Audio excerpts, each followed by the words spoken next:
What's up, y'all? We're back. Hope everybody's having a fantastic freaking week. I know I am. It's my birthday week. Celebrating with one of my brothers here in a minute. Had a birthday about a week ago. So me and him always like to celebrate. Fuck yeah.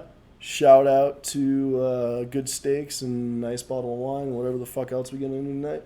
Um, Tomorrow, my birthday, my actual birthday, 40th. Can't wait.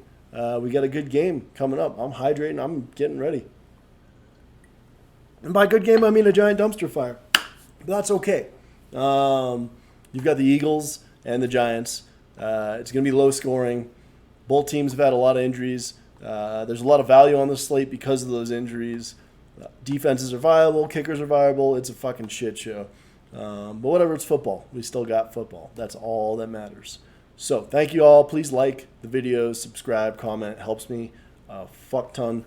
The thumbs up is very easy to push, and yeah, helps me out a lot. Helps me grow. Do put a lot of time into this. Speaking of time, let's get into some of the metrics this week, some of the matchups. So what we'll do here is we will go to the position optimizer real quick on Draft Dashboard, and while that's going, I will say that yeah, here we go. All right, cool. So obviously, at quarterback, you got Danny Dimes, Carson Wentz. Carson Wentz is averaging quite a few more fantasy points per game than Jones. This could be the breakout week. Who knows? Probably not. Jones, if he outscores Wentz, he's probably going to have to run one in. Jones has a really nice rushing floor. Wentz has a pretty solid one as well. Jones very well may run more. Wentz being the much higher owned guy probably this week. I would suggest, if you want to be contrarian, going to Jones, he could rush for 30, 40, 50 yards and a touchdown, and that could be the difference for him.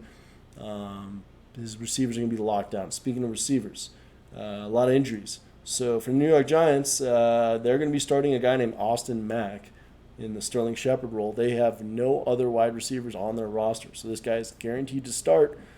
As long as he doesn't get knocked out by injury, he's going to play. He got one target and one reception last week, ran about 30 routes.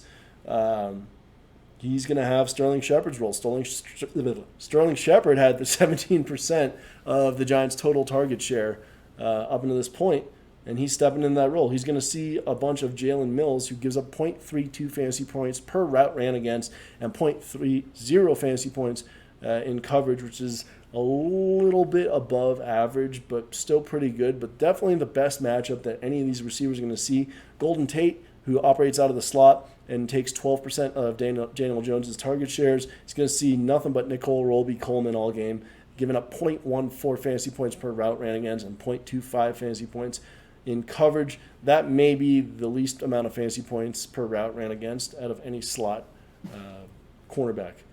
It's a lot easier to give up fantasy points in the slot, obviously.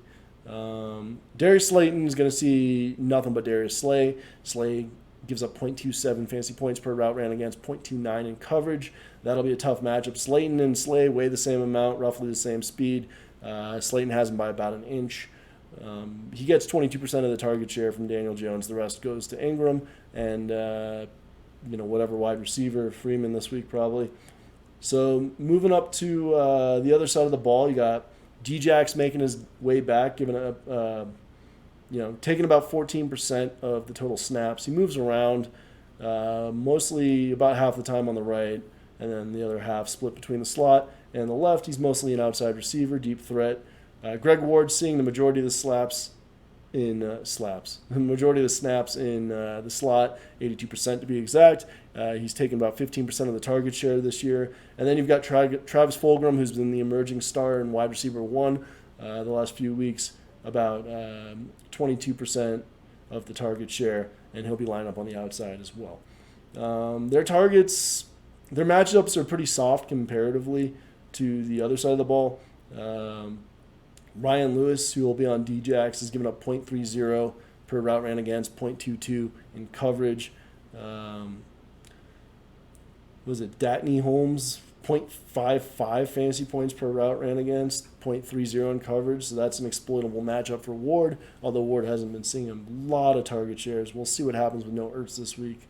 And then you got Fulgham on the other side. He's going to be matched up with James Bradbury. mostly, getting 0.37 fantasy points per route ran against, 0.32 in coverage. Those are pretty good matchups for the wide receiving core of the Eagles. One of the reasons why Vegas favors them. Also, just, better team all in all. I mean, they've been a dumpster fire as well because of injuries. They're getting a little healthier. The line's getting a little bit better. A couple things to point out on the running back side of things. Boston Scott's going to start. Miles Sanders is not playing. I think this guy's a smash on both sides. 6,500 is criminally too low on FanDuel for Boston Scott. I think he's around 8K on DraftKings as well. Just too cheap. I'll have him in most of my lineups. He has a real soft matchup this week. He's super involved in the passing game as well. Very, very high floor guy. Freeman just got a pretty tough matchup going the other way. They will use him in the passing game as well. Don't mind him, but definitely like Boston Scott's value way more. Not really going after anyone else here. Just too expensive. Clement might get a little bit more use. Deion Lewis might get a little bit more use as well. But they just have not been efficient, and there's too much other value that has much higher upside on the slate to go to somebody like that.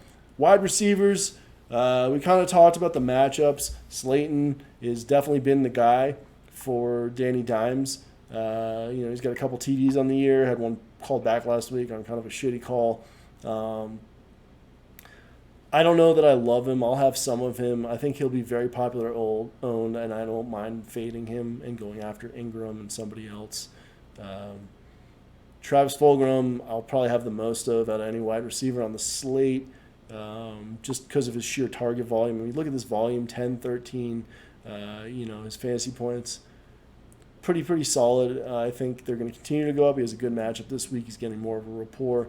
Definitely the emerging number one. Ward, I think he peaked 2 weeks ago. He might get a little extra this week, but if you look at his targets, they're kind of going down.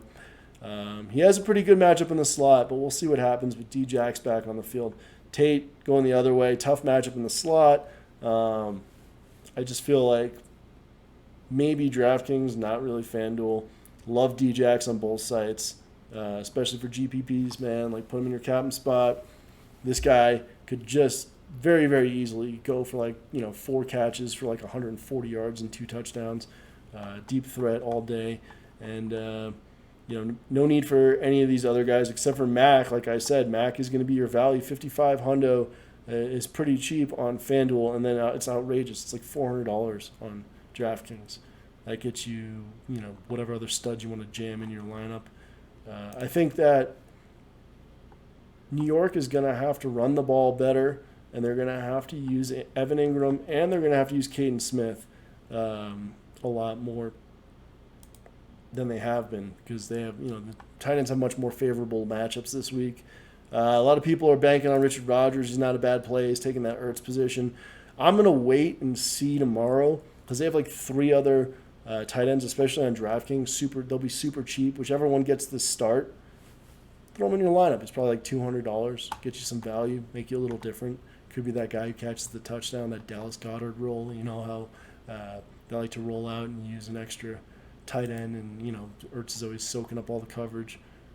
So we'll see. Kickers are viable because it's a low-scoring game. Defense and special teams are viable as well.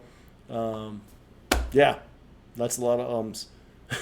It's not going to be the best game, but I'm going to enjoy it. I'm going to watch with some friends, get a burger. I hope you all do too. Nothing but love for all of you. Thanks so much. Hope everybody has a fantastic Thursday night. Let's go get some money, and we'll see you next time.